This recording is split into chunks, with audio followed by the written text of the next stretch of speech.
एक 151 to 160। Disclaimer, ये कहानी सिर्फ मनोरंजन, टाइम पास और दिमाग को रिलैक्स करने के उद्देश्य से बनाई गई है। इसका मकसद किसी की भावनाओं, सोच, इज्जत, रिश्ते या पड़ोसी के कुत्ते को ठेस पहुंचाना बिल्कुल नहीं है। इस कहानी में मौजूद सभी नाम, किरदार, जगहें और घटनाएं पूरी तरह काल्पनिक हैं।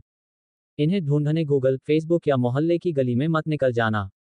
अगर किसी असली इंसान से कुछ ज्यादा ही मेल खा जाए तो समझ लीजिए किस्मत बहुत तेज है, कहानी नहीं। चेतावनी, सीरियस होकर पढ़ो। इस कहानी में कभी कभी थोड़ा सा एडल्ट कंटेंट, थोड़ा सा ड्रामा और ज़रूरत से ज़्यादा सस्पेंस हो सकता है। इसलिए ये कंटेंट 13 साल से कम उम्र वालों के लिए नहीं है। 13 जोड़ वाले ध्यान दे, पढ़ना सुनना आपकी अपनी जिम्मेदारी है। अगर दिल तेज धड़कने लगे तो पानी पी लीजिए, कहानी बाद में भी पूरी हो जाएगी।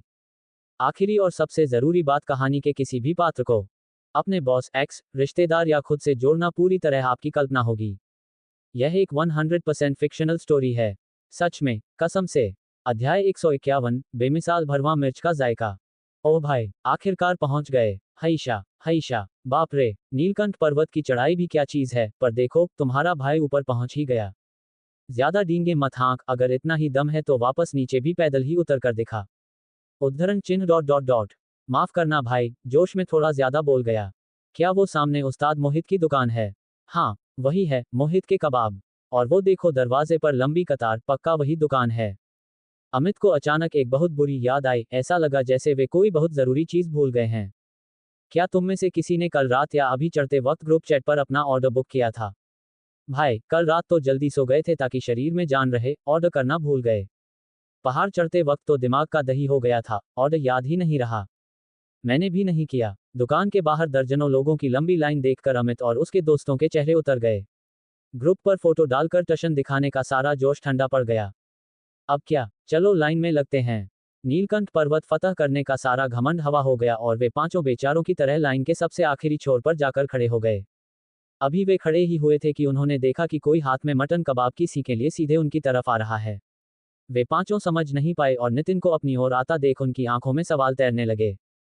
नितिन ने उन्हें देखकर एक चौड़ी मुस्कान दी। क्या आप लोग नीचे से पैदल चढ़कर यहां पहुंचे हैं? अमित ने सिर हिलाया। हाँ भाई, पर बात क्या है? नितिन ने कबाब की सीखें उनकी ओर बढ़ा दी। आज से उस्ताद ने नियम बनाया है कि जो भी नीचे से पैदल चढ़कर आएगा और हमारी दुकान की लाइन में लगेगा, उसे 10 मटन कबाब मुफ्त मिलेंगे। ये अभी तंदूर से उतरे हैं, गर्मा गर्म खा लो। सीखें थमाकर वह वापस दुकान की ओर दौड़ गया। उसे जल्दी थी, क्योंकि सीखें तैयार करने में उसकी रफ्तार बहुत मायने रखती थी, उसके बिना काम काफी धीमा हो जाता था। कबाब हाथ में थामे अमित ने देखा कि लाइन में उनसे आगे खड़े लोग उन्हें कितनी हसरत और जलन भरी नजरों से देख रहे हैं। अमित की आंखों में लगभग आंसू आ गए। ये 10 कबाब शायद बहुत महंगे न हों, पर बात पैसों की नहीं थी। बात यह थी कि उनकी मेहनत को किसी ने पहचाना और उसका सम्मान किया। पांचों ने तुरंत अपने फोन निकाले, 10-10 सीखें हाथ में लेकर एक ग्रुप फोटो खिंचवाए और बिना देर किए उसे ग्रुप चैट और सोशल मीडिया पर डाल दिया। किसने सोचा था कि चोटी पर पहुंचते ही उस्ताद मोहित की तरफ से ऐसा इनाम मिलेगा? यह एहसास नीलकंठ पर्वत फतह करने से भी कहीं ज्यादा सुखद है। फोटो डालने के बाद उनका मन तो नहीं था उन्हें इतनी जल्दी खत्म करने का, पर वो सौंधी महक और पेट में मची खलबली के आगे वे हार गए। जैसे ही मांस मुंह में पहुंचा, अमित को वह थोड़ा ज्यादा नमकीन लगा। उनके इलाके में आमतौर पर कम नमक मसाला खाया जाता है और इस कबाब में नमक वाकई तेज था। पर अजीब बात यह थी कि मुंह को भले ही नमक तेज लग रहा था, पर हाथ और पेट रुकने को तैयार नहीं थे। उसका हाथ लगातार सीखें मुंह में डाल रहा था और पेट जैसे उन मांस के टुकड़ों का स्वागत कर रहा था। उन पांचों में से एक लड़का, विकास, जो एक प्रोफेशनल जिम ट्रेनर था, स्वाद चखते ही असली वजह समझ गया। उस्ताद मोहित वाकई खिलाड़ी आदमी हैं, इन्होंने जानबूझकर इसमें नमक ज्यादा डाला है। बाकी सब ने उसे हैरानी से देखा, ऐसा क्यों कह रहे हो? मुझे भी नमक तेज लगा, पर स्वाद लाजवाब है। विकास ने समझाया, हम अभी पहाड़ चढ़कर आए हैं, बहुत ऊर्जा खर्च हुई है और पसीने के साथ शरीर का नमक सोडियम बाहर निकल गया है। हमारे शरीर को इस वक्त नमक की सख्त जरूरत है ताकि इलेक्ट्रोलाइट्स का संतुलन बना रहे। उस्ताद मोहित अपने प्रशंसकों का कितना ख्याल रखते हैं, उन्होंने हर बारीकी का ध्यान रखा है। डॉट डॉट डॉट 2 घंटे लाइन में लगने के बाद वे पूरी तरह थक चुके थे, पर शुक्र है कि उन 10 कबाबों ने उन्हें सहारा दे दिया था, वरना वे भूख के मारे कहीं और भाग जाते। नीलकंठ पर्वत चढ़ने के बाद अगर पहला निवाला उस्ताद मोहित की रसोई का न हो तो ये यात्रा अधूरी मानी जाती। नमस्ते, आप क्या लेना चाहेंगे? अमित थोड़ा उत्साहित होकर बोला, मुझे 20 मटन कबाब, 2 सीपियां और एक प्लेट भुनी हुई पहाड़ी मिर्च दे दीजिए। वह थोड़ा दुबला था, तो इतना ऑर्डर उसके लिए काफी था। विकास बिल्कुल अलग था, उसने सीधे 200 मटन कबाबों से शुरुआत की। 200 मटन कबाब, 20 सीपियां, 2 मटन गुर्दे और जितनी भी भुनी हुई सब्जियां बची हैं, उनकी एक एक प्लेट। मोहित चौंक गया। भाई, तुम्हारा ऑर्डर देखकर लग रहा है जैसे तुम मेरी दुकान के स्टॉक को चुनौती दे रहे हो। विकास हंसते हुए बोला, अरे नहीं उस्ताद, मेरा वो मतलब नहीं था। सच तो यह है कि मैं लुधियाना से आपका पीछा कर रहा हूँ, उस वक्त आपके कोफ्ते और शोरबा मिस हो गए थे। अब जब आप मिल गए हैं, तो मैं कोई कसर नहीं छोड़ना चाहता। आज मेरा चीट मील का दिन है, शायद इतना भी मेरे लिए कम पड़ जाए। मोहित को कोई ऐतराज नहीं था। उसने तंदूर पर काम शुरू किया। विकास ने सबसे पहले मांस नहीं उठाया। इसके बजाय उसने एक भुनी हुई मिर्च उठाई। यह उत्तराखंड की वो लंबी और गूदेदार मिर्च थी, जिसे बीच से चीरकर सीख पर पिरोया गया था। भुनने के बाद उसका चटक हरा रंग गहरा हो गया था, उस पर तंदूर की आंच के निशान थे, छिलका सिकुड़कर फट गया था और अंदर का रसीला हिस्सा झांक रहा था। ऊपर से तीखी लाल मिर्च और सफेद लहसुन के पेस्ट ने उसे और भी जानलेवा बना दिया था। तंदूर की सौंधी खुशबू मिर्च की अपनी तीखी महक के साथ मिलकर भूख बढ़ा रही थी। विकास ने मिर्च का टुकड़ा मुंह में डाला। मुंह में जाते ही मिर्च का तीखापन किसी धमाके की तरह फैला। वह सौंधापन और मसालों का जादू विकास के पूरे शरीर में एक लहर की तरह दौड़ गया। मिर्च का छिलका हल्का कुरकुरा था और अंदर का हिस्सा बेहद नर्म। तीखापन सिर्फ एक जैसा नहीं था, उसमें लहसुन की महक और तंदूर के धुएं का एक खास स्वाद घुला हुआ था। चबाते समय मिर्च का अपना रस रिलीज हो रहा था, जिसमें एक हल्की सी मिठास भी थी। बाप रे, उस्ताद मोहित का जवाब नहीं। मेरा आपका पीछा करना बिल्कुल सही था, भाई, सिर्फ इस एक भुनी हुई मिर्च ने मेरी सारी थकान मिटा दी। विकास ने जोर से तारीफ की।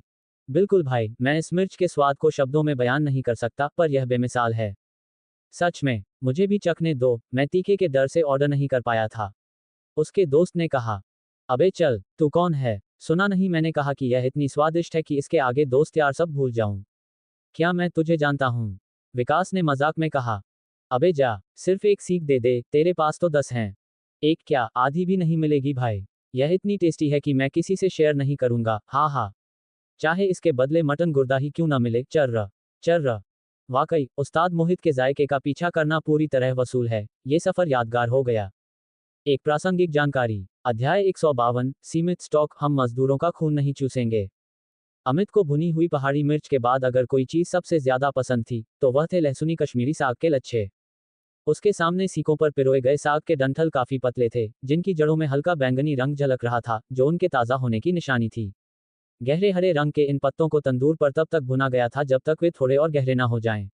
ऊपर से गहरे लाल रंग की चटनी, सफेद तिल और पिसे हुए मसालों का छिड़काव उन्हें बेहद आकर्षक बना रहा था। साग का अपना स्वाद काफी कड़क होता है, जिसे सब्जियों का फाइटर जेट कहा जाता है।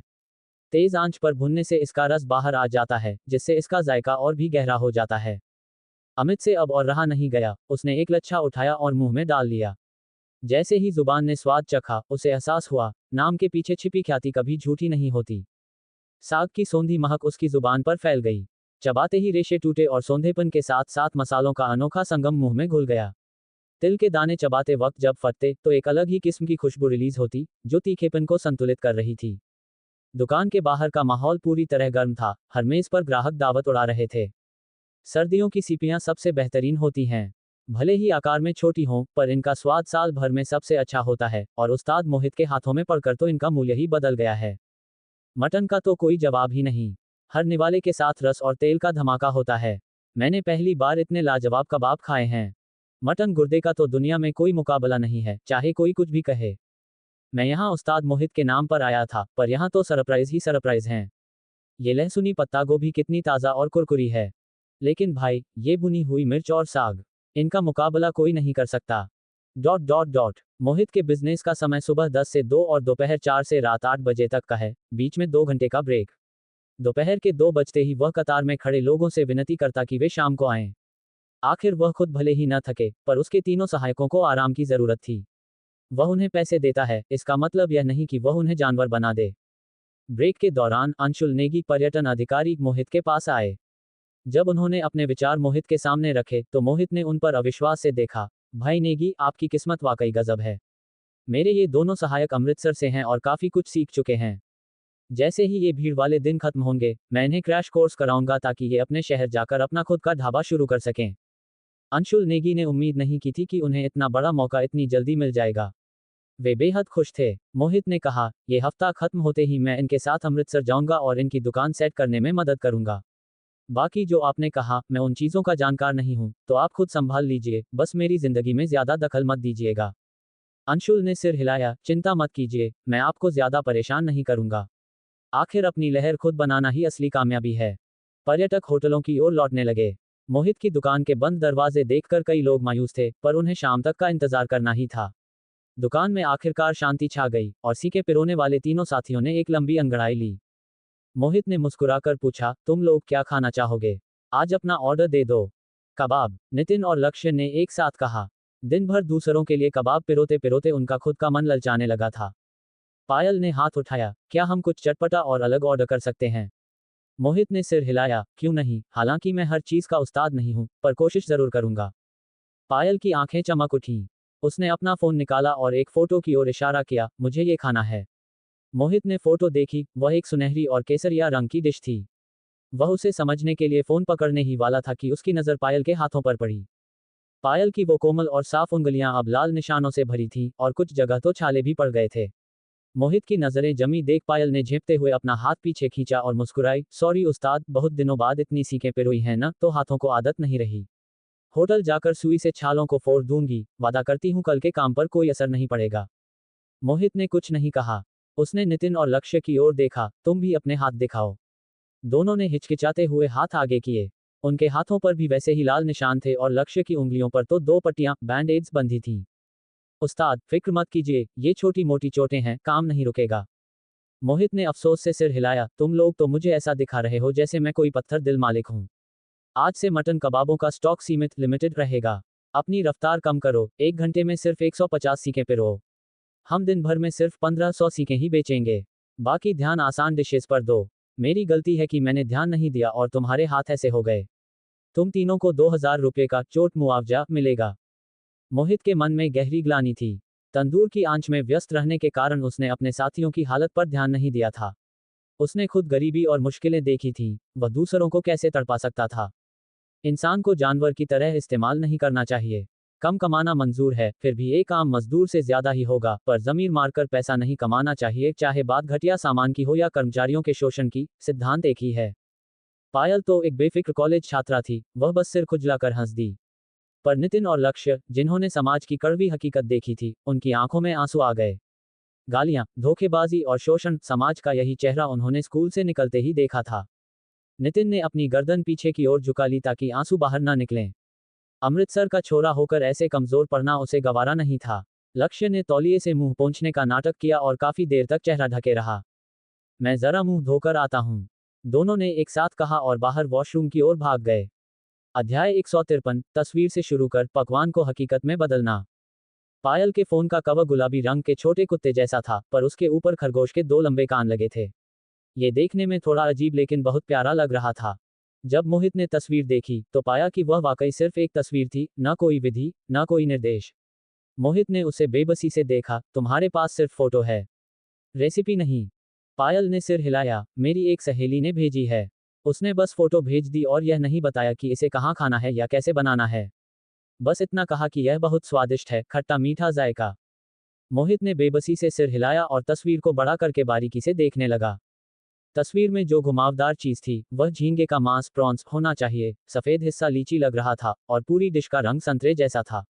तो मुख्य सामग्री हुई संतरा, लीची और झींगे।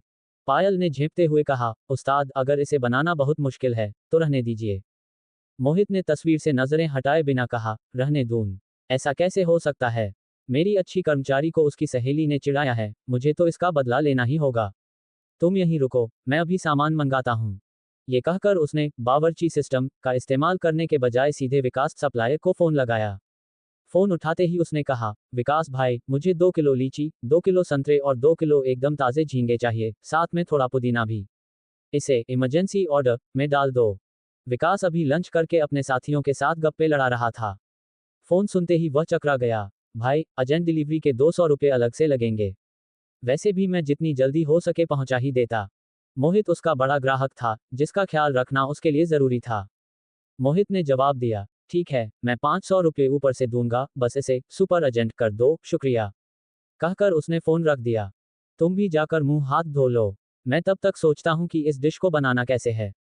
पायल को ये कहकर मोहित कुर्सी पर बैठ गया और आंखें बंद कर लीं। पायल ने फोन रखा, जीभ चिढ़ाए और हाथ धोने चली गई। मोहित को पैसा कमाना पसंद था पर वह कभी कंजूस नहीं था। उसने अपने चाचा से भले ही कुछ और न सीखा हो, पर यह जरूर सीखा था कि अपने लोगों का साथ कैसे देते हैं। तुम्हारी हिम्मत कैसे हुई मेरी कर्मचारी को चिढ़ाने की? मैं उससे बेहतर बनाकर दिखाऊंगा ताकि तुम उसे दोबारा न चिढ़ा सको। उधर विकास ने जैसे ही मोहित की बात सुनी, अपना नाश्ता कूड़ेदान में फेंका और गोदाम की तरफ भागा। उसके साथी ने पूछा, इतनी जल्दी क्या है? क्या बीवी को अस्पताल ले जाना है? विकास पीछे मुड़े बिना भागा, बड़ा क्लाइंट है भाई, समय जाया नहीं कर सकता। उत्तराखंड और आसपास के इलाके फलों के मामले में काफी धनी हैं। लीची, ताजे संतरे और झींगे जल्दी ही इकट्ठे कर लिए गए। सामान गाड़ी में लदा और वह दुकान की तरफ दौड़ पड़ी। इस बीच मोहित आंखें बंद किए दिमाग लगा रहा था। उसे बावर्ची लेवल 30 होने का असली मतलब नहीं पता था, पर उसे यकीन था कि वह कोई भी पकवान बना सकता है।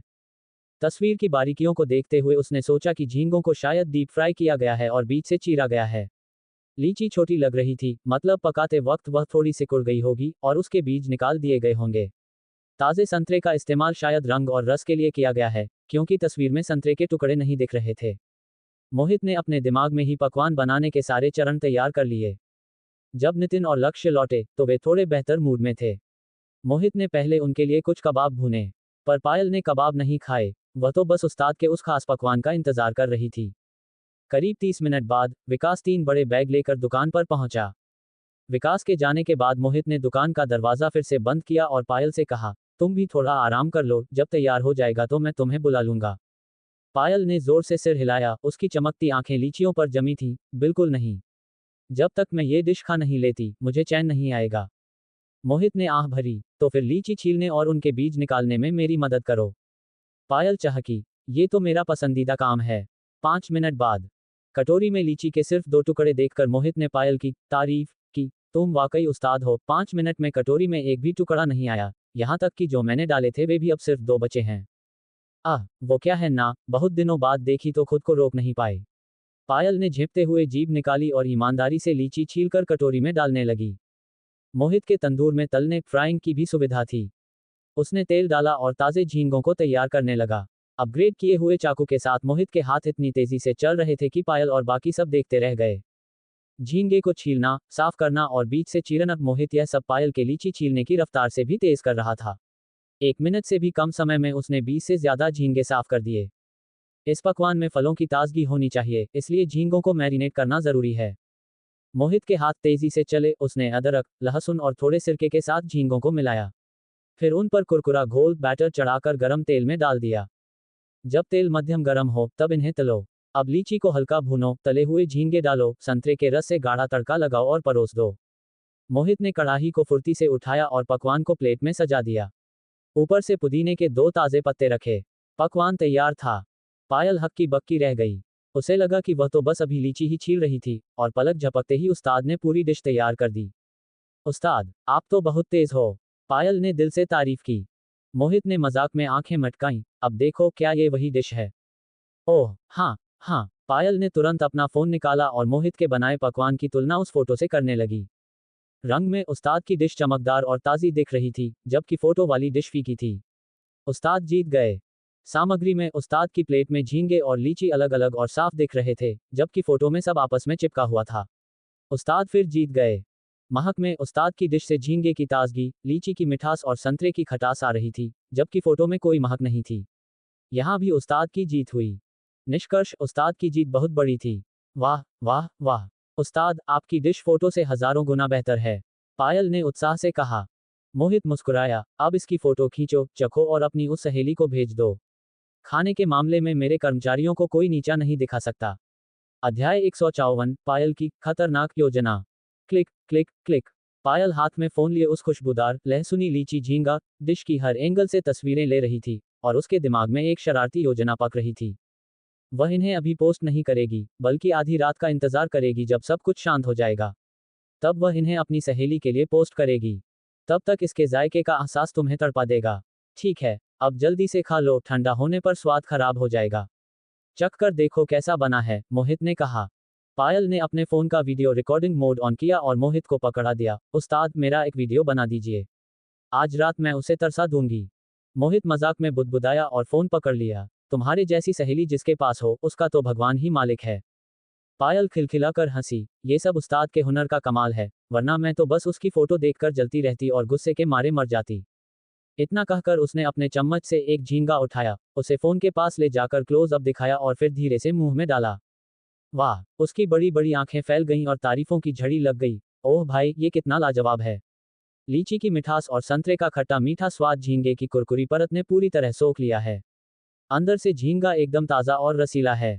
जैसे ही आप चबाते हैं, कुरकुरापन और रसीला मांस आपस में मिल जाते हैं। ये स्वाद सच में जादुई है। मोहित ने सीन को कैमरे में कैद किया और फोन वापस पायल को थमा दिया। फिर उसने अपना चम्मच उठाया ताकि वह खुद भी अपनी बनाई डिश चख सके। पर जैसे ही उसका हाथ प्लेट की तरफ बढ़ा, पायल ने झपटे मारकर प्लेट अपनी ओर खींच ली और किसी गुस्सैल बिल्ली की तरह मोहित को घूरने लगी। उस्ताद, यह आप क्या कर रहे हैं? मोहित सकपका गया। मैं बस चख कर देखना चाहता हूं कि कैसा बना है। पायल ने प्लेट को और कसकर पकड़ लिया। अगर चखना है तो अपने लिए अलग से बनाइए। आप मेरी स्टाफ मील कैसे छीन सकते हैं? मोहित के माथे पर एक लकीर उभर आई। अभी तो काम खत्म हुआ है और अभी से उस्ताद को आंखें दिखाने लगी। तुम्हारा उस्ताद सिर्फ अपनी बनाई चीज का एक टुकड़ा चखना चाहता है और तुम उसे मना कर रही हो। लड़की, तुम अपने लिए मुश्किल रास्ता चुन रही हो। पायल ने डरने का नाटक किया। उस्ताद, आप अपनी ताकत का इस्तेमाल करके मुझ जैसी नन्ही कर्मचारी पर जुल्म तो नहीं करेंगे ना? उस्ताद, आप इतने पत्थर दिल तो नहीं होंगे कि अपनी प्यारी कर्मचारी का खाना छीन लें? नहीं, बिल्कुल नहीं, ऐसा कैसे हो सकता है? मोहित ने अपना सिर पकड़ा और गंभीरता से कहा, इसे नीचे रखो, मुझे चखना है कि क्या इसमें किसी सुधार की जरूरत है। पायल ने साफ मना कर दिया, नहीं, किसी सुधार की जरूरत नहीं है, ये डिश एकदम परफेक्ट है। अब यह मेरी है, मैंने इसे चख लिया है। मोहित ने ऊपर आसमान की तरफ देखा, इस टीम को संभालना वाकई नामुमकिन है। वह लाचार महसूस कर रहा था। पर एक बड़ा आदमी एक लड़की से बहस नहीं कर सकता था। ठीक है, ये सब तुम्हारा ही है। खा लो और थोड़ा आराम करो, दोपहर में काम शुरू करना है। मोहित को बाहर जाते देख पायल ने जीत की खुशी में मुट्ठियां हवा में लहराईं। उसे लगा कि वह अपना खाना किसी को छीनने नहीं देगी। प्लेट वापस मेज पर रखकर पायल बड़े इत्मीनान से खाने लगी। झींगे का हर निवाला उसके चेहरे पर एक सुकून और खुशी भरी मुस्कान ला रहा था। मोहित बाहर आकर अपनी मांसपेशियों को ढीला करने लगा और पहाड़ की चोटी के नज़ारों का लुत्फ लेने लगा। जल्द ही काम फिर से शुरू होने वाला था, पर आज से चीजें सीमित रहने वाली थीं, तो शायद उतनी अफरा तफरी न हो। ओह, उसे याद आया, उसने अभी तक ग्रुप में ये खबर नहीं दी थी। मोहित ने फोन निकाला और जायका ग्रुप में मैसेज भेजा, नमस्ते सभी खाने पीने के शौकीनों को। कर्मचारियों की सेहत को ध्यान में रखते हुए आज से कबाबों का स्टॉक सीमित रहेगा। साथ ही ज्यादा से ज्यादा लोगों को स्वाद मिल सके, इसलिए ऑर्डर की मात्रा भी तय की गई है। दैनिक सीमा, मटन कबाब 1530 प्रति व्यक्ति, मटन गुर्दा 202 प्रति व्यक्ति, दिलखुश कबाब 202 प्रति व्यक्ति, सीपियां 804 प्रति व्यक्ति। बाकी सब्जियां असीमित हैं। आप सभी का स्वागत है, सहयोग के लिए शुक्रिया। जैसे ही मोहित का मैसेज आया, ग्रुप में हाय तौबा मच गई।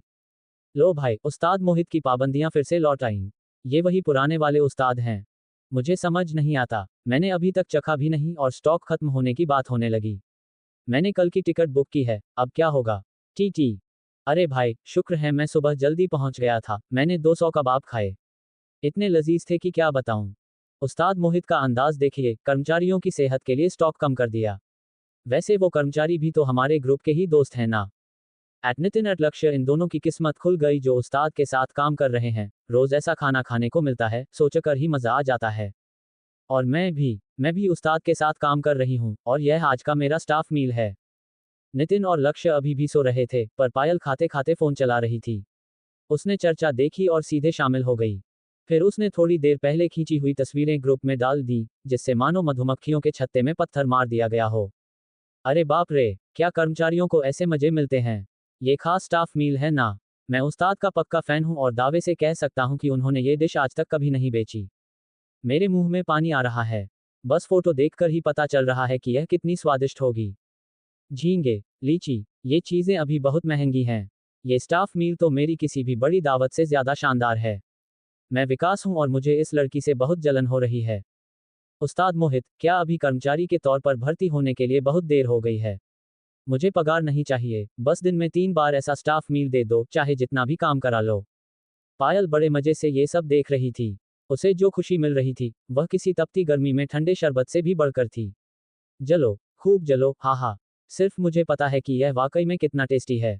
डॉट। दोपहर में नितिन के जागने के बाद उसने दुकान के बाहर टंगे बोर्ड को अपडेट किया। मटन कबाबों की कुल संख्या 1500 से घटाकर 750 कर दी गई। अब दोपहर के लिए 750 और शाम के लिए 750 और रात का बिजनेस पूरी तरह बंद।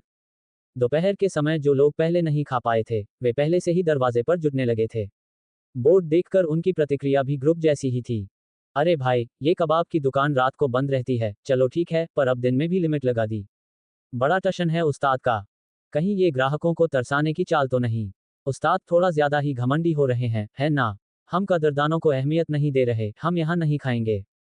बिल्कुल सही, यही इकलौती जगह थोड़ी है, चलो सब यहाँ से हट जाओ, भीड़ कम करो। कोई ये कड़वी बातें बोल तो रहा था, पर मन ही मन हंस रहा था, सब चले जाओ, फिर मैं ज्यादा ऑर्डर कर पाऊंगा, हा हा हा। छोड़कर चले जाएं। कहाँ चले जाएं? मैं दिल्ली से लुधियाना और लुधियाना से देवभूमि तक इनका पीछा कर चुका हूँ, एक बार भी हाथ नहीं आए। आज पहली बार उस्ताद का खाना चखने का मौका मिला है, मैं कैसे छोड़ दूं? अमन ये सोचकर गुस्से में था, उसे वाकई अपनी फूटी किस्मत पर अफसोस हो रहा था। पहले उसने दिल्ली में उन मशहूर समोसों के बारे में सुना जो पूरे शहर में मशहूर थे। जब वह पहुंचा तो पता चला उस्ताद एक दिन पहले ही दुकान बंद करके जा चुके हैं। बाद में सुना कि उस्ताद लुधियाना में कोफ्ते बेच रहे हैं। उसका लुधियाना का ट्रिप बना, पर जब पहुंचा तो उस्ताद वहां से भी गायब। आप ही बताइए, क्या ये गुस्सा दिलाने वाली बात नहीं है? गुस्से में उसने लुधियाना घूमना छोड़ दिया और सीधे नीलकंठ पर्वत चला आया। इस बार चाहे जो हो जाए, उसे उस्ताद मोहित का जायका चखना ही है। वह लिमिट की वजह से पीछे नहीं हटने वाला था। आखिर उस्ताद की पुरानी परंपरा ही यही थी। अध्याय 155, जब बात जायके की हो तो लोग दीवाने हो जाते हैं। मुझे लग रहा है कि मेरी जिंदगी आज अपनी ऊंचाइयों पर पहुंच गई है। अमन मजे से कबाब चबाते हुए अपनी भावनाएं व्यक्त कर रहा था। कबाब वाकई बहुत लाजवाब थे। मटन को तंदूर पर इतनी सटीकता से भूना गया था कि वह तेल से चमक रहा था। हर निवाले के साथ रस टपक रहा था, पर ताज्जुब की बात यह थी कि इसमें जरा भी भारीपन या चिकनाई महसूस नहीं हो रही थी। मसालों की एक हल्की और ताज़ा खुशबू मटन के स्वाद को एक अलग ही स्तर पर ले जा रही थी। अगर इसमें कोई कमी थी, तो बस इतनी कि ये कभी खत्म नहीं होने चाहिए थे। मटन कबाब की 30 सीखें, 2 गुर्दे, 4 सीपियां और 2 दिलखुश कबाब। अमन मन ही मन मोहित से पूछना चाहता था, उस्ताद, क्या आपको लगता है कि मेरा पेट इतना छोटा है? रही बात उन सब्जियों की जिनकी कोई लिमिट नहीं थी, तो अमन ने सोचा, भाई, मैं हजारों सालों के विकास के बाद इस खाद्य श्रृंखला फूड चेन के शीर्ष पर पहुंचा हूं, क्या यहां घास फूस खाने के लिए आया हूं? अमन धीरे से मोहित के पास खिसका और फुसफुसा कर डील करने लगा, उस्ताद मोहित, मैं दिल्ली से लुधियाना और फिर यहाँ नीलकंठ पर्वत तक आपके पीछे आया हूँ। आपका कट्टर फैन होने के नाते, क्या आप मेरे लिए नियम थोड़ा लचीला कर सकते हैं? मुझे थोड़ा और माल दे दीजिए, वादा करता हूँ किसी को नहीं बताऊंगा। मोहित ने अपना कान खुजलाया, अमन की तेज आवाज से उसे थोड़ा दर्द महसूस हो रहा था। उसने पास बैठे ग्राहकों की ओर देखा जो पहले से ही कान लगाए सब सुन रहे थे। ऐसे में मोहित चाहकर भी नियम नहीं तोड़ सकता था। तुम्हारी मेहनत का मैं सम्मान करता हूं भाई, पर मात्रा तय है। मेरे कर्मचारी पहले ही बहुत मेहनत कर रहे हैं, मैं उनका शोषण नहीं कर सकता। अमन ने एक ठंडी आह भरी और बेबसी से पास लगे ब्लैकबोर्ड की ओर देखा। अचानक उसकी नज़र बोर्ड के सबसे ऊपर वाली लाइन पर पड़ी, जो नीचे से पैदल चढ़कर दुकान पर आएगा, उसे 10 मटन कबाब मुफ्त इनाम में मिलेंगे। अमन की आंखें चमक उठीं। उसने बोर्ड की ओर इशारा करते हुए पूछा, उस्ताद, क्या ये सच है? मोहित ने सिर हिलाया, बिल्कुल सच है। अमन ने फिर पूछा, और क्या ये 30 कबाबों की लिमिट से अलग होगा? मोहित बोला, हाँ, यह उस लिमिट में नहीं गिना जाएगा। फिर उसने हैरानी से अमन को देखा, पर क्या तुम अभी वापस नीचे जाकर फिर से चढ़ने की सोच रहे हो? अमन के चेहरे पर एक चुनौतीपूर्ण मुस्कान आई, उस्ताद, आपको अपने हुनर पर भरोसा है, पर आपको हम जैसे चटोरों की ताकत और जिद का अंदाजा नहीं है। क्या मुझे बस नीचे प्रवेश द्वार से चढ़कर आना होगा? मोहित ने सहमति में सिर हिलाया। अमन ने सौदेबाजी शुरू की, अगर मैं बहुत तेजी से चढ़कर आऊं, तो क्या कोई अतिरिक्त इनाम मिलेगा? मोहित ने कुछ देर सोचा, आमतौर पर लोगों को चढ़ने में 4 से 5 घंटे लगते हैं। अभी शाम के 4:30 बज रहे हैं। अगर तुम रात 8 बजे तक वापस ऊपर आ गए, तो मैं तुम्हें 20 एक्स्ट्रा सीखें दूंगा। अमन की आंखों में चमक आ गई, और अगर मैं 2 घंटे के अंदर चढ़ गया, तो क्या 50 एक्स्ट्रा सीखें मांगना गलत होगा? मोहित मुस्कुराया, गलत नहीं होगा। ठीक है, आपने जुबान दी है, और मर्दों की जुबान पत्थर की लकीर होती है। अमन ने अपनी मुट्ठी आगे बढ़ाई। मोहित ने मुस्कुराते हुए अपनी मुट्ठी अमन की मुट्ठी से टकराई, सौदा पक्का। अमन तुरंत मुड़ा, मैं निकला। अभी केबल कार से नीचे जा रहा हूं और फिर वहां से पैदल ऊपर आऊंगा। मैं वीडियो रिकॉर्ड करूंगा ताकि सबूत रहे कि मैं हर सीढ़ी पैदल चढ़ा हूं। अगर मैंने केबल कार का सहारा लिया, तो मैं हार मान लूंगा। उसकी बातें सुनकर वहां बैठे कई ग्राहकों ने उसे थम्स अप दिया। भाई, छा गए, हम यहीं तुम्हारा इंतजार करेंगे। लगे रहो भाई, मुझे तुम पर भरोसा है। अगर तुम वाकई 2 घंटे में आ गए तो 10 सीखें मेरी तरफ से। अरे यार, ये सुनकर तो मेरे पैरों में भी खुजली होने लगी। मैं अभी केबल कार से आया था, रुको मैं भी नीचे जाकर फिर से चढ़कर आता हूँ। मैं भी चल रहा हूँ, उस्ताद की ये लिमिट बहुत कम है, इतने में मेरा क्या होगा। अचानक 5-6 लोग और खड़े हो गए और अमन के पीछे पीछे केबल कार की तरफ चल दिए। इस छोटी सी घटना ने माहौल को और भी रोमांचक बना दिया था और लोग शर्तें लगाने लगे थे। डॉट डॉट डॉट अमन नीचे पहुंचा और प्रवेश द्वार पर खड़े होकर वार्म अप करने लगा। उसने अपने फोन से चारों तरफ का नज़ारा शूट किया और कहा, अभी शाम के 4:58 हो रहे हैं, मैं प्रवेश द्वार पर हूं और अब मेरी चढ़ाई शुरू होती है। इतना कहकर वह तेज कदमों से ऊपर की ओर बढ़ने लगा। इस समय ऊपर चढ़ने वाले कम और नीचे उतरने वाले ज्यादा थे और उन सब की एक बात समान थी, थकान के मारे उनके पैर कांप रहे थे। अमन ने उनकी परवाह नहीं की। वह अपनी धुन में था। ऊपर चोटी की तरफ देखते हुए उसकी आंखों में दृढ़ संकल्प था, मेरा इंतजार करना मेरे प्यारे कबाबों। अमन की रफ्तार अविश्वसनीय थी। वह सिर्फ 40 मिनट में आधे रास्ते तक पहुंच गया और बिना रुके सीधे दक्षिण द्वार की ओर बढ़ने लगा। 70 मिनट, 80 मिनट, 90 मिनट। जैसे ही घड़ी की सुइयां 12 पर पहुंची, अमन का पैर दक्षिण द्वार की आखिरी सीढ़ी पर था। उसी पल उसे थकान का एहसास हुआ और वह जोर जोर से हौंफने लगा। वह धीरे धीरे मोहित की दुकान की ओर बढ़ा।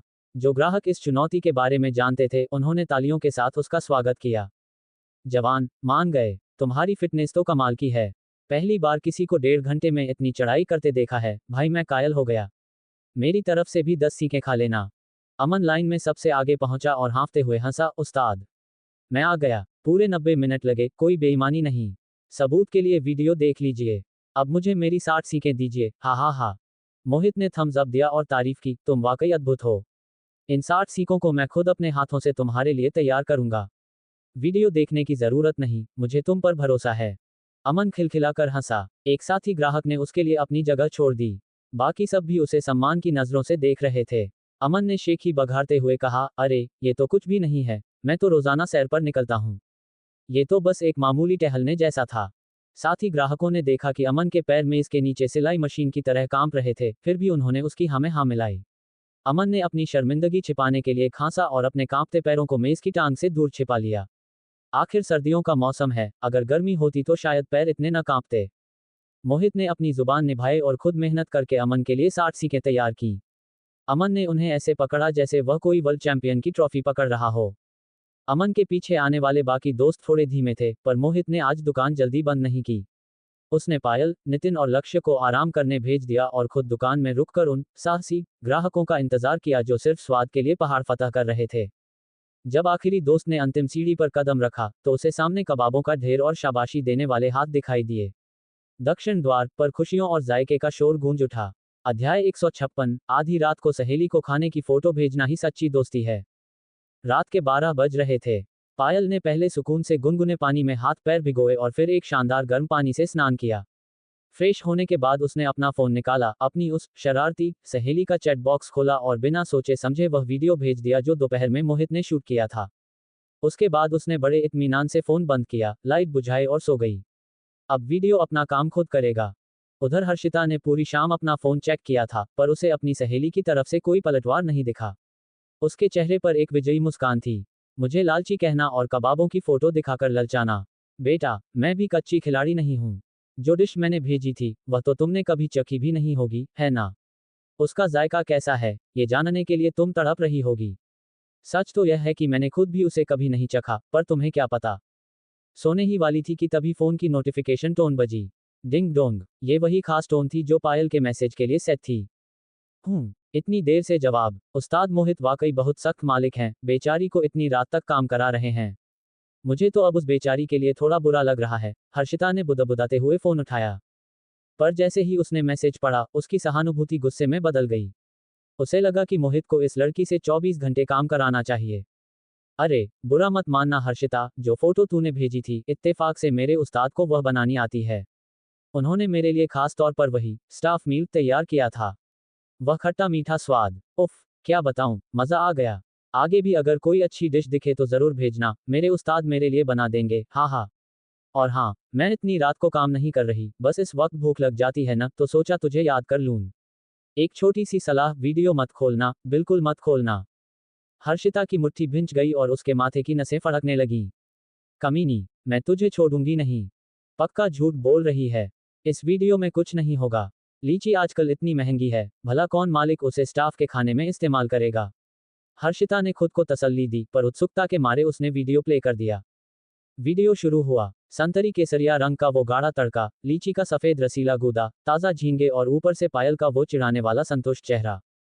गुड़ गुड़। हर्षिता ने अपनी फिगर मेंटेन करने के लिए रात को कुछ नहीं खाया था, पर इस जायके को देखकर उसके पेट ने जोर शोर से बगावत कर दी। ये लड़की मुझे मार डालेगी। पायल, तू बस रुक जा। कल सुबह की पहली बस से मैं भी नीलकंठ पर्वत आ रही हूँ। मुझे बहुत भूख लगी है। उधर मोहित अभी भी जाग रहा था। उसे अचानक एहसास हुआ कि उसे नीलकंठ पर्वत पर आए 5 दिन हो चुके हैं। तभी उसके दिमाग में बावर्ची सिस्टम की नोटिफिकेशन गूंजी। डिंग। कार्य उत्तराखंड के नीलकंठ पर्वत के शिखर पर दुकान लगाना पूर्ण हुआ। पुरस्कार, कबाब और बारबेक्यू रेसिपी की संपूर्ण मार्गदर्शिका का स्थायी उपयोग, 1000 अंक प्राप्त, और नीलकंठ पर्वत के दक्षिण द्वार पर दुकान के स्थायी अधिकार 60 वर्ग मीटर। मोहित के लिए यह एक सुखद आश्चर्य था। एक काम पूरा होते ही वह किराएदार से मालिक बन गया था। अगर ऐसा ही चलता रहा तो क्या मैं आगे चलकर बस चप्पल पहनकर और झोला लटकाकर किराया वसूलने वाली बेफिक्र जिंदगी जी पाऊंगा। ये सोचकर ही वह रोमांचित हो उठा। भले ही काम पूरा हो गया था, पर मोहित ने कल छुट्टी नहीं करने का फैसला किया।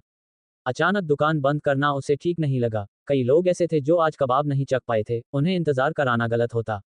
लेकिन अब यहाँ ज्यादा रुकने का मतलब नहीं था, नीलकंठ के नज़ारे वह देख ही चुका था। उसने जायका ग्रुप में मैसेज डाला, दोस्तों, कल नीलकंठ पर्वत पर दुकान का मेरा आखिरी दिन होगा। जो भी आना चाहते हैं कल आ सकते हैं। कल के बाद मैं अपने अगले सफर पर निकल जाऊंगा। मोहित आमतौर पर ग्रुप में ज्यादा सक्रिय नहीं रहता था, पर उसका यह एक मैसेज धमाके की तरह फैला। अरे नहीं, मैंने तो परसों की टिकट बुक की थी और उस्ताद कल ही जा रहे हैं। हाँ, शुक्र है मैंने आज ही उस्ताद के कबाब खा लिए, बाकी लोग अब आंसू बहाओ। ये क्या बात हुई? नीलकंठ पर्वत का मैनेजमेंट कह रहा है कि कल के सारे स्लॉट फुल हैं, परसों की टिकट मिलेगी, पर तब तक तो उस्ताद जा चुके होंगे। सही बात है, सुना है यहाँ रोजाना 50,000 लोग आ रहे हैं, पर उस्ताद के फैंस के लिए ये भी कम है। क्या प्रशासन पर्यटन को बढ़ावा नहीं देना चाहता? हम इसे ऐसे नहीं छोड़ेंगे। मैनेजमेंट को कल के लिए ज्यादा लोगों को अनुमति देनी होगी, वरना हम अपना रिफंड मांगेंगे। मोहित ने ग्रुप में बढ़ती बहस देखी तो हंस पड़ा और जल्दी से सफाई दी, दोस्तों शांत रहिए। अगर मैं नीलकंठ पर नहीं रहूंगा तो भी देवभूमि में ही रहूंगा। कुछ दिनों बाद मैं अमृतसर जा रहा हूं अपने 2 दोस्तों की दुकान सेट करवाने, आप वहां भी स्वाद ले सकेंगे। लेकिन कद्रदान कहां मानने वाले थे।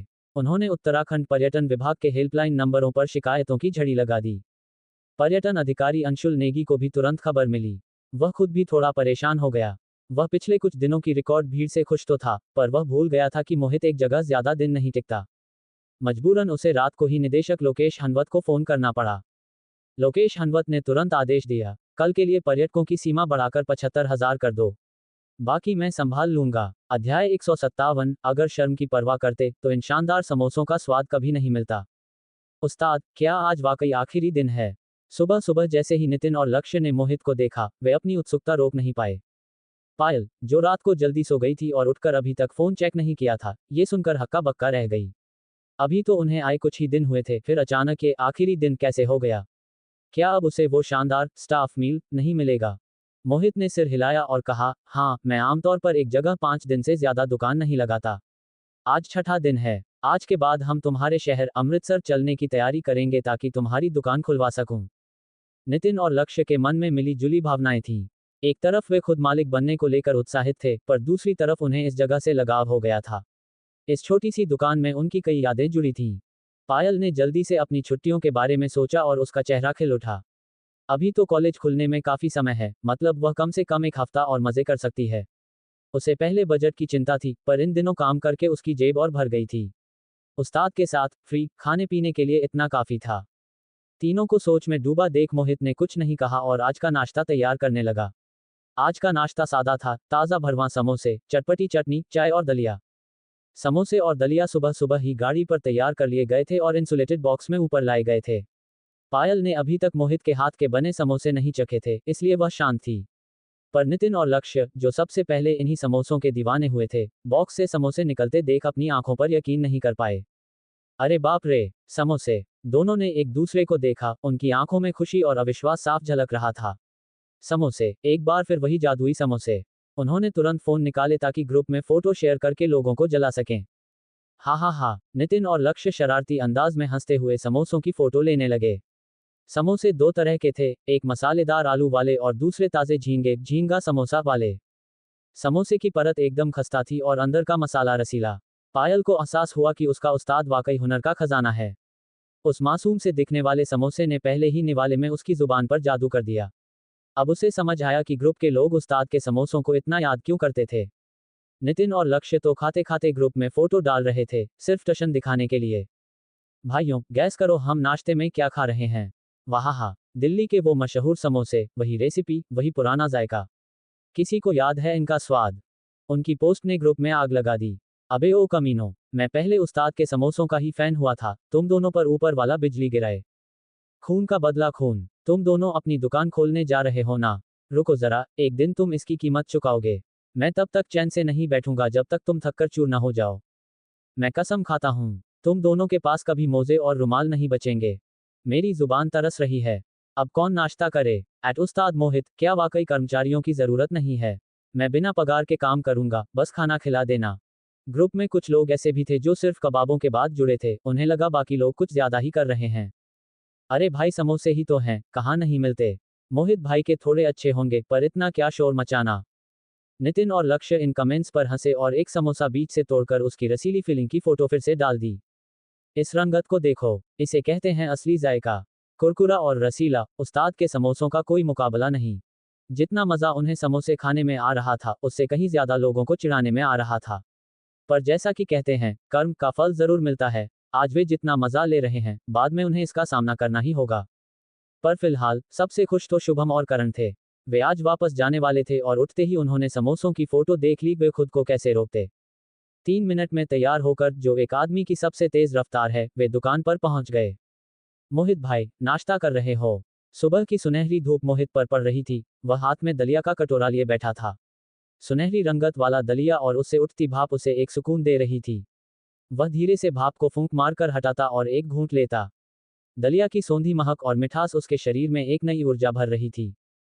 तभी शुभम और करण की आवाज ने उस शांति को तोड़ा। मोहित ने पूछा, अरे आप दोनों ने नाश्ता कर लिया? करण बोला, सुबह से पैकिंग में व्यस्त थे, समय ही नहीं मिला। सोचा बाहर कुछ ढूंढते हैं और यहाँ पहुंच गए। शुभम ने बात जोड़ी, आमतौर पर मुझे नाश्ते में समोसे और दलिया बहुत पसंद है, पर नीलकंठ पर्वत की चोटी पर यह सब मिलना मुश्किल है। मन ही नहीं था नाश्ता करने का, पर खाली पेट रहा नहीं जाता। बड़ी उलझन थी। इशारा साफ था। मोहित मुस्कुराया और बोला, अगर बुरा न लगे तो बैठ जाइए, मैंने काफी ज्यादा बनाया है। वे इसी बात का तो इंतजार कर रहे थे। दोनों की आंखें चमक उठीं और वे तुरंत मोहित के बगल में बैठ गए। बिना बुलाए उन्होंने कटोरे भरे और समोसों की प्लेट पर टूट पड़े। मोहित भाई, पैसे काट लेना, हम मुफ्त में नहीं खाएंगे। चर्र, वाह, एक निवाला खाते ही समझ आ गया कि आज शर्म छोड़कर मैंने सही फैसला किया। अगर शर्म करता तो इस बेमिसाल स्वाद से महरूम रह जाता। करण ने मुंह में समोसा दबाए हुए चिल्लाकर कहा। शुभम तो जवाब देने के लिए भी खाली नहीं था, उसके दोनों गाल समोसों से भरे हुए थे। ये देखकर नितिन, लक्ष्य और पायल घबरा गए। उन्हें लगा कि समोसे सीमित हैं, अगर ये लोग ऐसे ही खाते रहे तो उनके लिए कुछ नहीं बचेगा। फिर तो सब अपनी टेबल मैनर्स भूलकर भस्मासुर की तरह खाने लगे, बिना चबाए निगलने की कोशिश, ताकि कोई उनका हिस्सा ना खा जाए। मोहित मुस्कुराते हुए उन्हें समोसों के लिए लड़ते देख रहा था, जैसे कोई पिता अपने बच्चों को देख रहा हो। अध्याय 158, संचालन का आखिरी दिन। भीड़ से खचाखच भरा हुआ। आज नीलकंठ पर्वत असाधारण रूप से शोर शराबे से भरा है। यहाँ वास्तव में बहुत ज्यादा लोग हैं, जिन्होंने पिछले सभी रिकॉर्ड तोड़ दिए हैं। इससे पहले अक्टूबर की छुट्टियों के दौरान यहाँ लगभग 55,000 लोग पहुंचे थे, लेकिन आज जनवरी की शुरुआत है, जो आमतौर पर एक शांत पर्यटन सीजन होता है। फिर भी आज का आंकड़ा है 75,000 लोग। ये पर्यटकों की सीमा नहीं है, बल्कि नीलकंठ पर्वत की अपनी क्षमता की सीमा है। ट्रैफिक पुलिस और सुरक्षा विभाग हाई अलर्ट पर हैं, जरा भी ढील देने की हिम्मत नहीं कर रहे। उत्तराखंड पर्यटन विभाग और नीलकंठ प्रबंधन कार्यालय के अधिकारी तनाव में हैं, इस डर से कि कहीं कोई अप्रिय घटना न हो जाए। आप इस सब के लिए पूरी तरह मोहित को दोष नहीं दे सकते, लेकिन उसे इस भीड़ की चिनगारी कहना गलत नहीं होगा। हालांकि यही चिनगारी इस वक्त दक्षिण द्वार पर अपनी दुकान में ऐसे सामान व्यवस्थित कर रही है जैसे कुछ हुआ ही न हो। चूंकि आज बिजनेस का आखिरी दिन है, इसलिए वह कुछ नए प्रयोग करने की योजना बना रहा है। नियमित कबाबों के अलावा उसने विशेष रूप से पिस्तौल चिकन लेग, भुने हुए मशरूम और शहद वाली ब्रेड पेश की है। कीमतें बहुत ही वाजिब रखी गई हैं। चिकन लेग 20 रुपये, मशरूम 4 रुपये और ब्रेड 5 रुपये। ये तीनों चीजें तैयार करना तुलनात्मक रूप से आसान है और इससे नितिन, लक्ष्य और पायल पर काम का बोझ भी ज्यादा नहीं बढ़ेगा। अपनी मांसपेशियों को थोड़ा खींचते हुए मोहित एक बड़ी लड़ाई का सामना करने के लिए तैयार था। लेकिन उसने आज के युवाओं के उत्साह को कम करके आंका था। आज उसका सामना किसी बड़ी लड़ाई से नहीं, बल्कि एक महायुद्ध से होने वाला था। ग्रुप में हर कोई जानता था कि पैदल चढ़कर आने पर इनाम मिलेगा, लेकिन कई युवाओं को चढ़ाई पसंद नहीं थी और उन्होंने सुबह सुबह ही केबल कार ले ली। अभी सुबह के 9 भी नहीं बजे थे और उसकी दुकान के सामने लंबी कतार लग चुकी थी। किस्मत से दुकान अभी खुली नहीं थी, वरना उन्हें समय से पहले ही काम शुरू करना पड़ता। कतार में खड़े ज्यादातर लोग युवा थे, जिनकी उम्र 20 से 25 साल के आसपास थी। शुभम सबसे आगे था, अपने आप में काफी खुश दिख रहा था। उसके पीछे लाइन में खड़े कुछ दोस्त आपस में गप्पे मार रहे थे। महीने के 30,000 कमाओ और हर दिन खुशी से जियो, शुभम संतोष के साथ हंसा। जब से मैंने सिंगल रहने का फैसला किया है, मेरी लाइफ की क्वालिटी आसमान छू रही है। अब और दाल रोटी पर गुजारा करने की जरूरत नहीं। अंकित बोला, बिल्कुल। छुट्टी वाले दिन मैं तब तक सोता हूं जब तक खुद नींद न खुले, और त्योहारों पर मैं सफर करता हूं। इस बार उत्तराखंड आना वाकई सस्ता पड़ा है। शुभम उंगलियों पर गिनने लगा। दिल्ली से यहां तक की ट्रेन 500 रुपये, नीलकंठ का टिकट फ्री, ऊपर आने की केबल कार 200, और उतरूंगा अपने पैरों पर। नीचे होटल 800 रुपये का है। 3 दिन का बजट 3000 के अंदर है, और बाकी सारा पैसा मैं मोहित भाई के यहाँ अच्छे खाने पीने पर खर्च कर सकता हूँ। अंकित हंसा। कल एक एक्सपर्ट को सुना जो कह रहा था कि अगर तुम युवा हो और सिर्फ मजे, अच्छा खाना और आजादी ढूंढ रहे हो, तो जब तुम बूढ़े होगे तब तुम्हें पता चलेगा। वह जानबूझकर रुका। अंदाजा लगाओ उसने आगे क्या कहा। शुभम ने नाक से कुड़ी। वही घिसी पिटी बात कि तुम्हें बाद में पछतावा होगा, है ना? अंकित बोला, नहीं, एक्सपर्ट ने कहा कि जब तुम बूढ़े होगे तो तुम्हें पता चलेगा कि तुम्हें कोई पछतावा नहीं है। हाँ हाँ।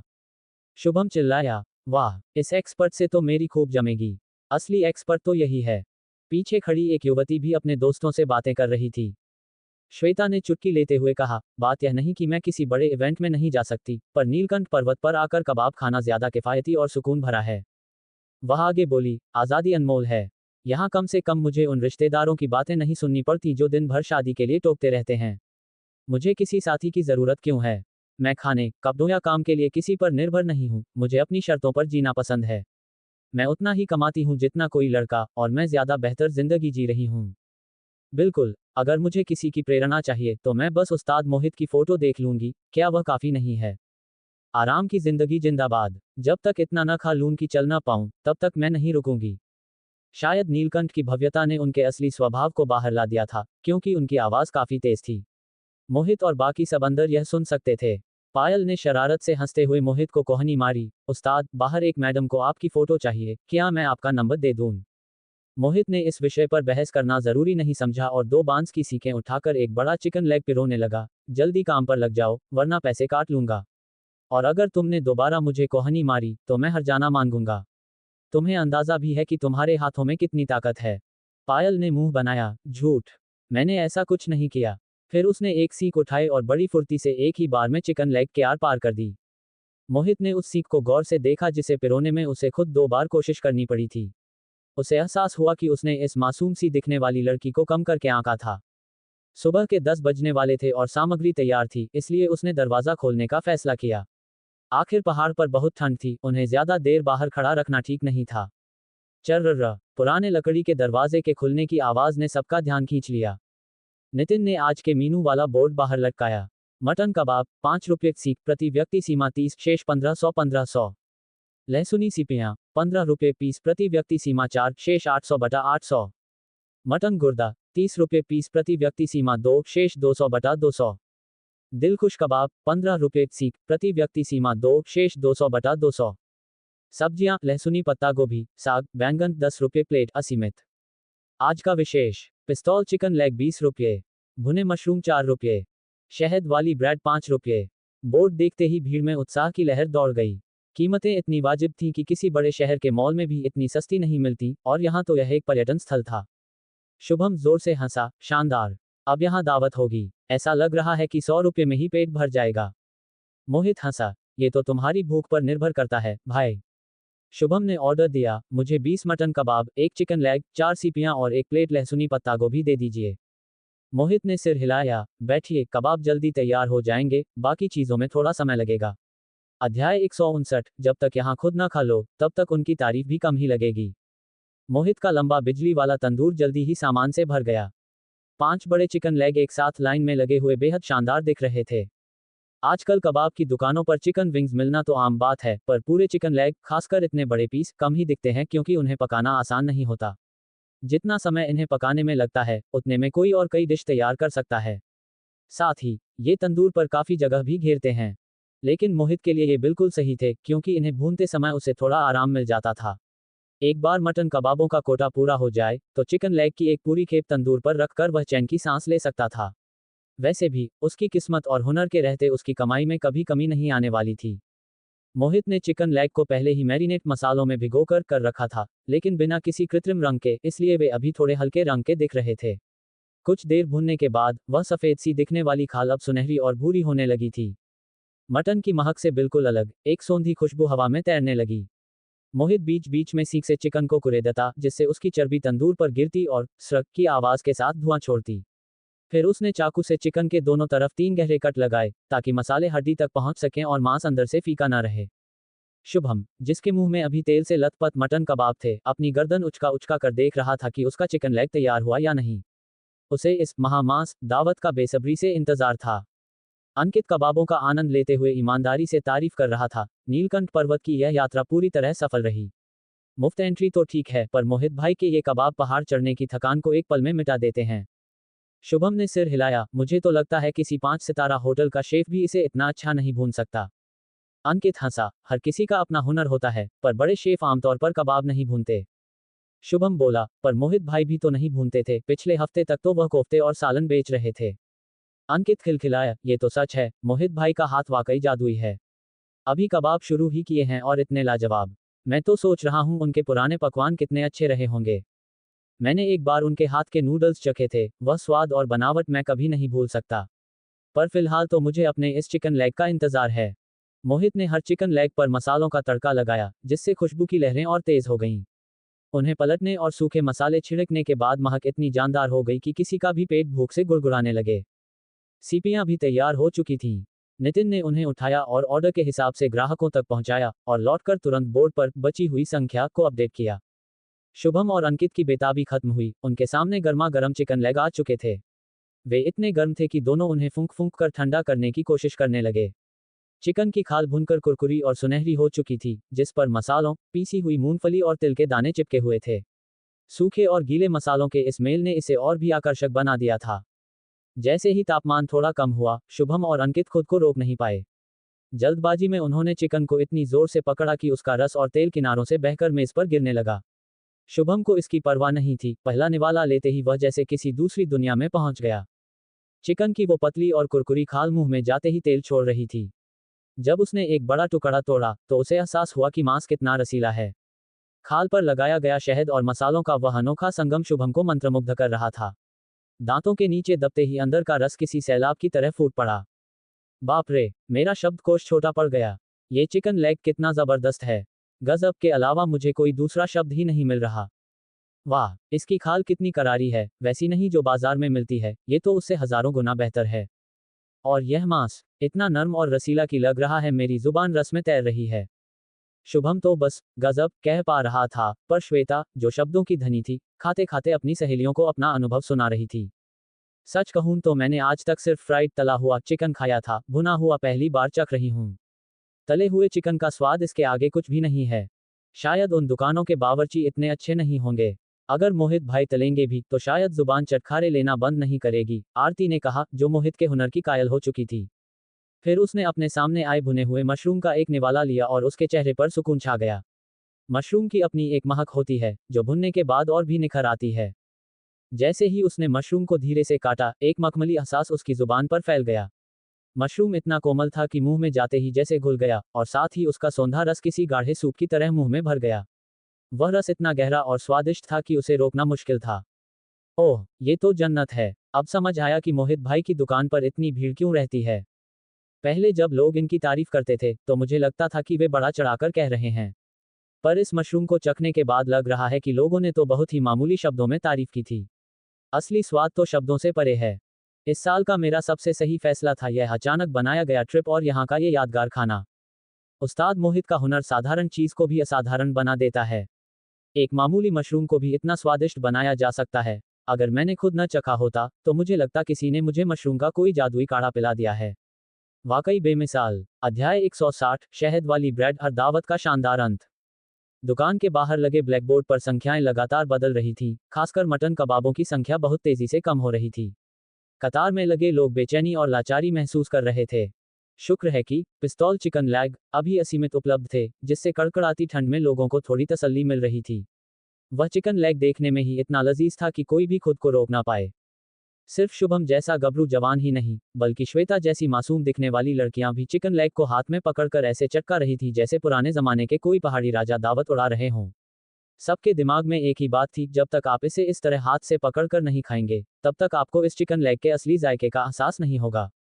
उसकी बेहतरीन बनावट और स्वाद आपको हर टुकड़ा चबाने पर मजबूर कर देता था। इसी बीच एक होशियार ग्राहक ने तो भुने हुए चिकन लेग और मशरूम को साथ खाने का एक नया तरीका ही निकाल लिया। अंकित ने चिकन का एक बड़ा निवाला लिया, उसे चबाया नहीं, और तुरंत मशरूम की एक सीख से मशरूम चखा और फिर दोनों को साथ में चबाने लगा। ताज़ा मशरूम का सौंधा रस और चिकन का रसीला मांस जब आपस में मिले तो स्वाद में एक जादुई बदलाव आया। शुभम ने अंकित को हैरानी से देखा। भाई, तुम तो उस्ताद निकले। क्या इसे मशरूम चिकन का नया अवतार कहेंगे? कैसा लग रहा है? भाई, स्वाद एकदम जबरदस्त है। तुम भी ट्राई करो। हा हा हा। अंकित को अपना ये तरीका इतना पसंद आया कि उसने तुरंत शुभम को भी इसकी सलाह दे दी। शुभम ने जब इसे आजमाया तो पाया कि वाकई दो लजीज चीजें मिलकर स्वाद को दोगुना कर देती हैं। तुम तो वाकई जीनियस हो भाई। उधर श्वेता ने पूरा चिकन लेग खत्म कर दिया था, जो आकार में लगभग उसके चेहरे के बराबर था। बर्फ, एक बेसाख्ता डकार जो शायद एक बावर्ची के लिए किसी बड़े पुरस्कार से कम नहीं है। फिर भी उसे लगा कि वह थोड़ा और खा सकती है, और तभी ताज़ा परोसी गई शहद वाली ब्रेड उसके सामने आई। ब्रेड का वह चौकोर टुकड़ा काफी बड़ा था और 5 रुपये की कीमत के हिसाब से बहुत किफायती था। उसे लगा कि इतनी ऊंचाई पर इस दाम में तो उस्ताद को शायद कोई मुनाफा भी नहीं हो रहा होगा। शहद ने ब्रेड की सतह पर एक पारदर्शी और सुनहरी परत बना दी थी जो धूप में चमक रही थी। कहीं कहीं आंच की वजह से रंग थोड़ा गहरा हो गया था, पर इससे ब्रेड और भी आकर्षक लग रही थी। ऊपर से काले तिल छिड़के गए थे, जिनकी खुशबू ब्रेड की मिठास के साथ मिलकर भूख बढ़ा रही थी। चर्र, जैसे ही श्वेता ने शहद वाली ब्रेड का एक छोटा सा निवाला लिया, उसके कान के पास एक कुरकुरी आवाज गूंजी, जैसे ब्रेड और उसके दांतों के बीच कोई प्यारी बातचीत हो रही हो। जैसे जैसे उसके दांत ब्रेड के अंदर धंसे, उसे सबसे पहले ऊपर की उस बेहद पतली और खस्ता परत का एहसास हुआ जो मुंह में जाते ही बिखर गई। फिर ब्रेड की कोमलता और मिठास धीरे धीरे रिलीज हुई, जो शहद के गहरे स्वाद के साथ पूरी तरह घुल गई। श्वेता इस अनोखे स्वाद और आवाज का पूरा मजा ले रही थी। शहद की खुशबू और गेहूं का सौंधापन उसे मंत्रमुग्ध कर रहा था। उसे लगा कि वह हल्के जले हुए हिस्से सबसे ज्यादा स्वादिष्ट थे। इस समय मोहित भी तंदूर पर ब्रेड भून रहा था और साथ ही नितिन और लक्ष्य को कुछ बारीकियां सिखा रहा था। देखो, मैं चाहूं तो इस ब्रेड को पूरी तरह सुनहरा रख सकता हूं, पर वह दिखने में तो अच्छी लगेगी पर उसमें वो खास स्वाद नहीं आएगा। खाने के इस सुनहरेपन और खुशबू को वैज्ञानिक भाषा में मेलार्ड रिएक्शन कहते हैं। यही वो चीज है जो भुने हुए मांस और खाने को इतना लजीज बनाती है। यह असल में मसालों और आंच के बीच होने वाला एक जादुई मेल है जो खाने में 100 से ज्यादा तरह के नए जायके पैदा कर देता है। नितिन और लक्ष्य को ये किताबी शब्द भले ही पूरी तरह समझ ना आए हों, पर वे मोहित की हर बात को गांठ बांध रहे थे। वे जानते थे कि उस्ताद की एक एक बात उनके भविष्य की दुकान के लिए बहुत कीमती है। मोहित खुद भी कोई बड़ा वैज्ञानिक नहीं था, पर उसे सामग्री के रंग और खुशबू को परखने का गजब का हुनर था। उसकी तेज आंखें और नाक उसे बता देती थीं कि कब कोई चीज अपने परफेक्ट स्वाद पर पहुंच चुकी है। सिखाने के दौरान बाहर की कतार और लंबी होती जा रही थी। बगल में रोटियों की दुकान चलाने वाले शर्मा जी भी बहुत व्यस्त थे। उत्तराखंड के इस इलाके में उनकी रोटियां और पराठे मशहूर थे, पर ऑफ सीजन होने की वजह से उनका काम थोड़ा धीमा था। लेकिन जब से मोहित के साथ उनका तालमेल बैठा था, उनकी बिक्री रॉकेट की तरह बढ़ गई थी। थकावट तो थी, पर मुनाफा देखकर वे बहुत खुश थे। शर्मा जी ने पड़ोसी दुकान की भीड़ देखकर अपना सिर हिलाया। पड़ोसी मोहित भाई का तो जवाब नहीं, ग्राहकों की लाइन उनकी दुकान से शुरू होकर मेरी दुकान के पार निकल जाती है। हुनर हो तो ऐसा। बाहर कतार में खड़े 2 पर्यटक आपस में बात कर रहे थे। मैं तो बिहार से सीधे यहाँ आया हूँ, बस ये देखने की क्या ये कबाब वाकई उतने अच्छे हैं जितने इंटरनेट पर बताए जा रहे हैं। हाँ, मैं तो राजस्थान से आया हूँ। नीलकंठ पर्वत के बहाने यहाँ के कबाबों का जो शोर सुना है, अगर स्वाद उसका आधा भी हुआ तो मेरा आना सफल हो जाएगा। शर्मा जी ने उनकी बातें सुनी और मुस्कुराते हुए बीच में बोले, निश्चिंत रहिए भाइयों, मोहित भाई का हुनर कोई दिखावा नहीं है। आपकी यात्रा पूरी तरह सफल होगी। बस दुआ करिए कि आपकी बारी आने तक सामान खत्म न हो जाए।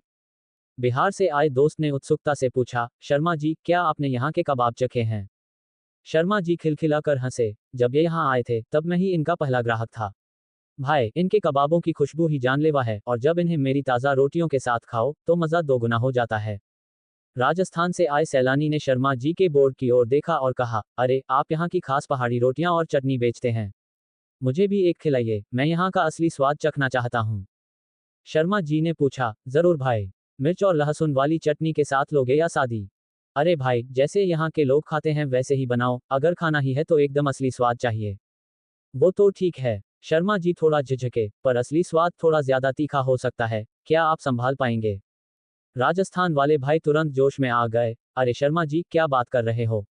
मैं मरुधरा से हूँ, जहाँ मिर्च को सब्जी की तरह खाया जाता है। क्या आपको हमारे तीखा खाने की क्षमता पर शक है? आइए, सबसे तीखी चटनी के साथ रोटी लगाइए, आज मैं आपको दिखाऊंगा कि असली तीखा किसे कहते हैं। अगर वीडियो आपको पसंद आया हो तो लाइक ज़रूर करें और इसे अपने दोस्तों के साथ शेयर करना ना भूलें।